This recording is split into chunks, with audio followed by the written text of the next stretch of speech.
نحمدہ ونصلی علی رسولہ الکریم اعوذ باللہ من الشیطان الرجیم بسم اللہ الرحمن الرحیم۔ بھائیوں اور بہنوں، گزشتہ کئی نشستوں سے ہم بات کر رہے ہیں محبتوں کی اور محبتوں کو بڑھانے والے عوامل کی۔ آج ہم محبت کے استحکام میں عیادت کے موضوع پر بات چیت کریں گے۔ ایک مسلمان کا دوسرے مسلمان پر یہ حق ہے کہ اگر وہ بیمار ہو جائے تو اس کی عیادت کی جائے، اس کی مزاج پرسی کی جائے۔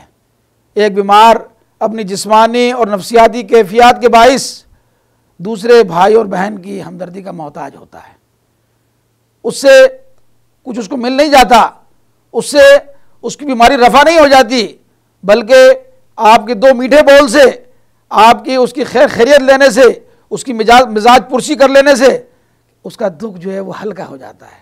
اسے احساس ہوتا ہے کہ میرا کوئی ہے، مجھ سے کوئی محبت کرنے والا ہے، میرا کوئی چاہنے والا ہے کہ جو میرے اس برے وقت میں، میری اس بیماری میں مجھے جو ہے دیکھنے کے لیے آیا۔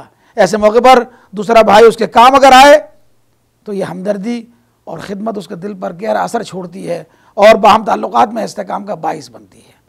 نبی اکرم صلی اللہ علیہ وسلم نے فرمایا کہ جب ایک مسلمان دوسرے مسلمان کی عیادت صبح کو کرتا ہے تو 70,000 فرشتے اللہ سبحانہ و تعالیٰ اس کے لیے مقرر کر دیتے ہیں جو اس کے لیے دعا کرتے ہیں یہاں تک کہ شام ہو جائے۔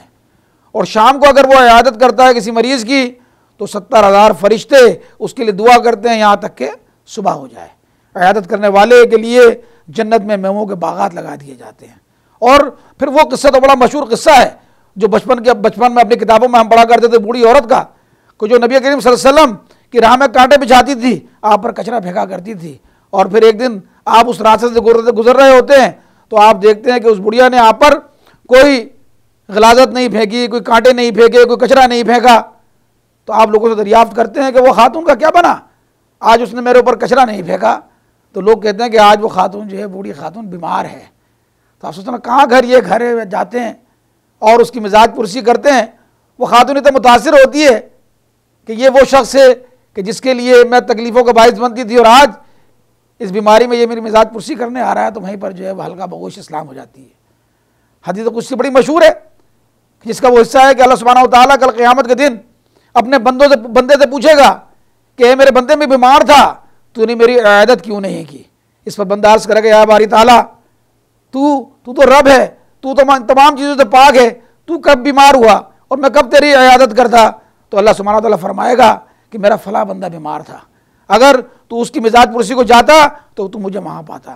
تو میرے دوستوں، میرے بھائیوں اور میری بہنوں، یہ محبت کا تقاضا ہے۔ اگر واقعی ہم جو ہے وہ شیر و شکر ہونا چاہتے ہیں، واقعی اگر محبتوں کو پروان چڑھانا چاہتے ہیں، واقعی اللہ کا قرب حاصل کرنا چاہتے ہیں، تو آپس میں محبتوں کو فروغ دیں۔ اللہ سبحانہ و تعالیٰ سے دعا کریں کہ محبتوں کو فروغ دینے کے لیے جہاں بھی کسی بیمار کی اطلاع ملی اس کی عیادت ہم کریں گے تاکہ اپنے رب سے وہاں شرف ملاقات حاصل کر سکیں۔ وآخر دعوانا ان الحمدللہ رب العالمین۔ اللہم صلی علی سیدنا محمد وعلی آلہ وصحبہ وسلم۔ اللہم صلی علی سیدنا محمد وعلی آلہ وصحبہ وسلم۔